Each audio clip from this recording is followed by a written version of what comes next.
தவக்காலம் முதல் வாரம் புதன்கிழமை. முதல் வாசகம் இறைவாக்கினர் யோனா நூலிலிருந்து வாசகம்.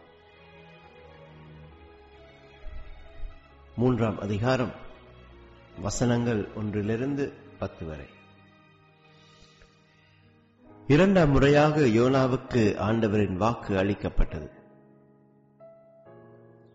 அவர், நீ புறப்பட்டு நினிவே மாநகருக்கு போய் நான் உன்னிடம் சொல்லும் செய்தியை அங்குள்ளோருக்கு அறிவி என்றார். அவ்வாறு யோனா புறப்பட்டு ஆண்டவரது கட்டளைப்படி நினிவேக்கு சென்றார். நினிவே ஒரு மாபெரும் நகர். அதை கடக்க 3 நாட்கள் ஆகும். யோனா நகருக்குள் சென்று ஒரு நாள் முழுவதும் நடந்த பின் உரத்த குரலில், இன்னும் 40 நாட்களில் நினிவே அழிக்கப்படும் என்று அறிவித்தார். எனவே நகர மக்களில் கடவுளின் செய்தியை நம்பி எல்லோரும் நோன்பிருக்க முடிவு செய்தார்கள். பெரியோர் சிறியோர் அனைவரும் சாக்கு உடை உடுத்திக் கொண்டனர்.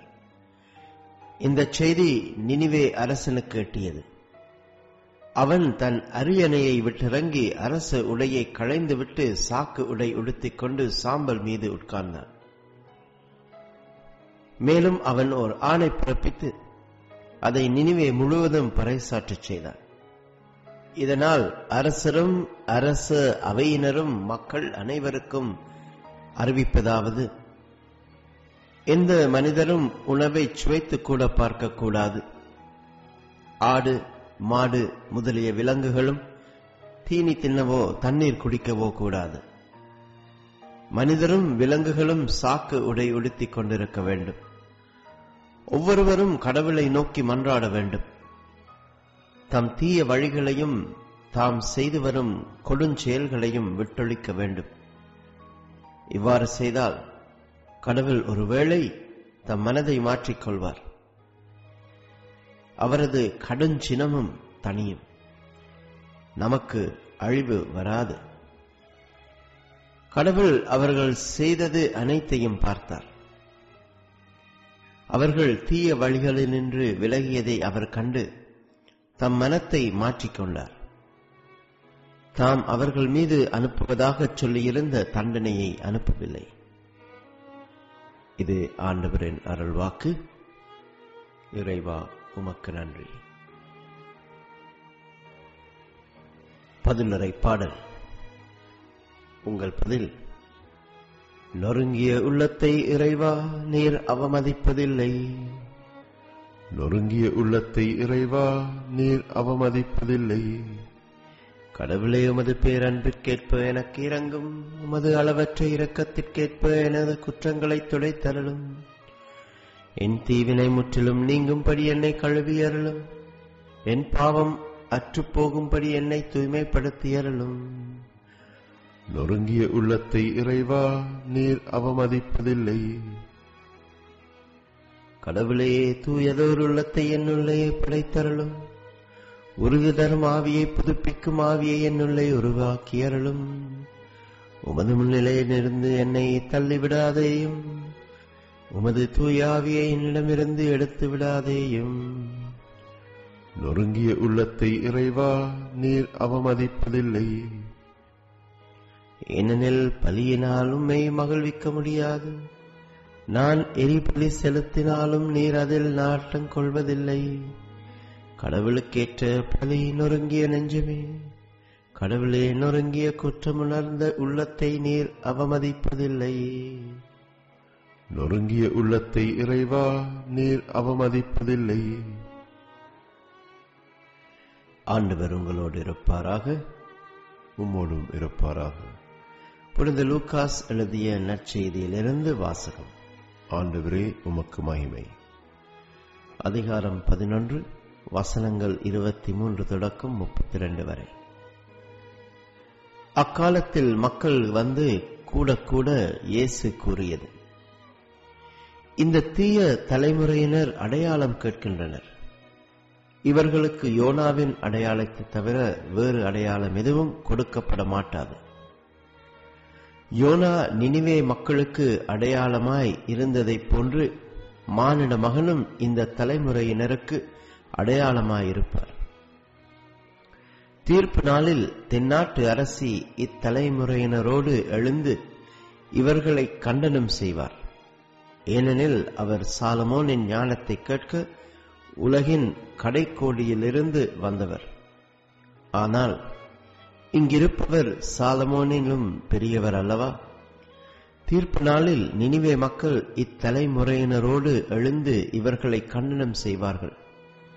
ஏனெனில் யோனா அறிவித்த செய்தியை கேட்டு அவர்கள் மனம் மாறியவர்கள். ஆனால் இங்கிருப்பவர் யோனாவை விட பெரியவர் அல்லவா? இது கிறிஸ்துவின் நற்செய்தி. கிறிஸ்துவே உமக்கு புகழ்.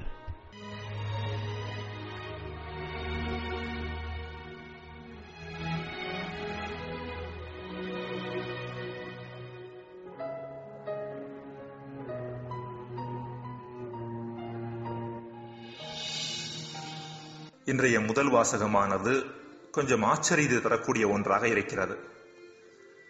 காரணம், யோனாவின் ஒரு நாள் போதனை கொண்டு வந்த மாற்றம் நாம் நினைத்து பார்க்க முடியாத அளவிற்கு பெரிய அளவில் இருக்கிறது.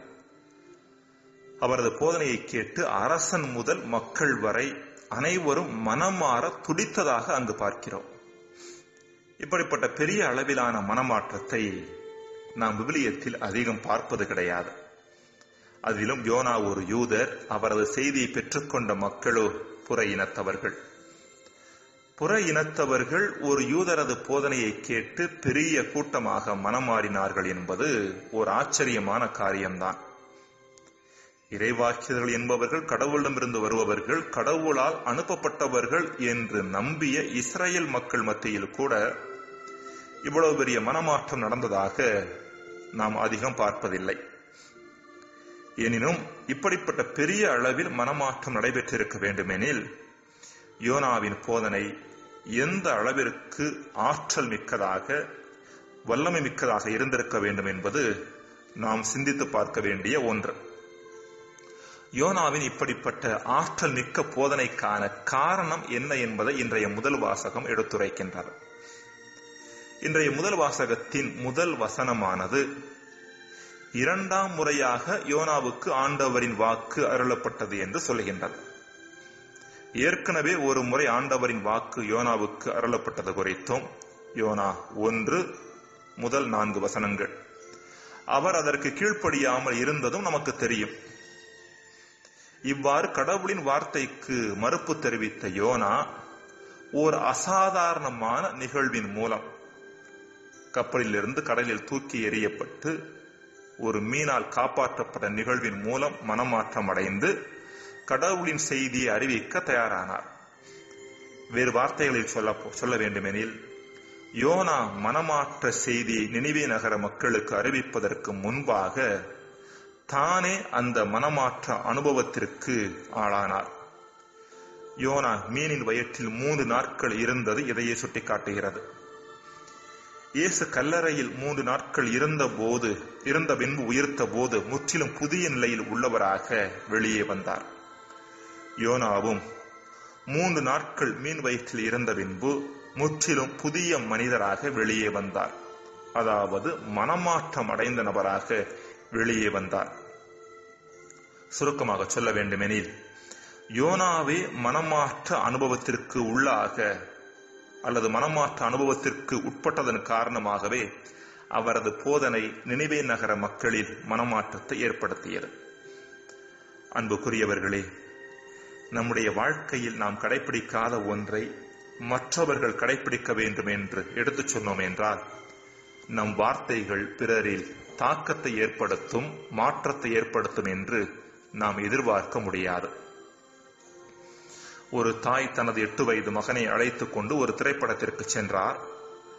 அங்கு பெரியவர்களுக்கு 100 ரூபாய் என்றும் 7 வயதுக்குட்பட்ட சிறுவர்களுக்கு 50 ரூபாய் என்றும் எழுதப்பட்டிருந்தது. இந்த தாய் பெரியவர்களுக்கான 2 டிக்கெட் வாங்கினாள். டிக்கெட் கொடுத்தவர், உங்களது மகன் 7 வயதுக்குட்பட்டவன் போல தெரிகிறான், எனவே 50 ரூபாய் டிக்கெட் வாங்கினாலே போதும் என்று சொன்னார். அதற்கு அந்த தாய், இல்லை, என் மகனின் வயது 8 என்றார். அதற்கு அவர், உங்கள் மகன் 7 வயதுக்கு உட்பட்டவன் போலத்தான் தெரிகின்றான். நீங்கள் 50 ரூபாய் டிக்கெட் எடுத்திருந்தால் கூட நான் அதை கண்டுபிடித்திருக்க போவதில்லை என்ற போது அந்த தாய், உண்மைதான், நான் பொய் சொல்லியிருந்தால் உங்களுக்கு நிச்சயமாக தெரிந்திருக்காது என்பது எனக்கு தெரியும். ஆனால் நான் சொல்வது பொய் என்பது நிச்சயம் என் மகனுக்கு தெரியும். அப்புறம் நாம் எப்படி அவனிடமிருந்து நேர்மை எதிர்பார்க்க முடியும் என்று கேட்டாராம். தான் நேர்மையாக இருந்தால்தான் தன் மகனும் நேர்மையாக இருப்பான் என்பது அந்த தாய்க்கு தெரிந்திருந்தது. யோனா தன் வாழ்வில் மனமாற்றத்தை அனுபவித்ததன் மூலம் அதை பிறரிடமிருந்து எதிர்பார்த்தார். அங்கு பெரிய அளவிலான மனமாற்றம் நடந்தது. பிறர் என்ன செய்ய வேண்டும் என்று நாம் விரும்புகின்றோமோ அதை நாமே நம் வாழ்வில் கடைபிடிக்க முன் வருவோம். ஜெபம். இறைவா, பிறரில் நாங்கள் எதிர்பார்க்கும் மாற்றம் முதலில் எம் வாழ்விலேயே நடைபெற வரம் தாரும். ஆமென்.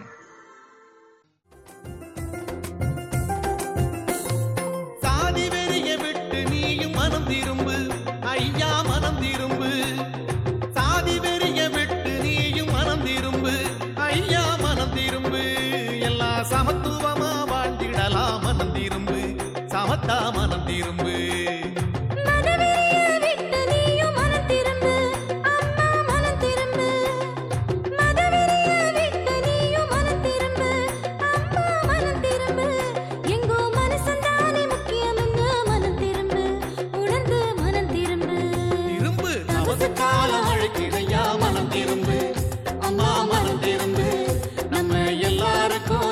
சேதி மனம் திரு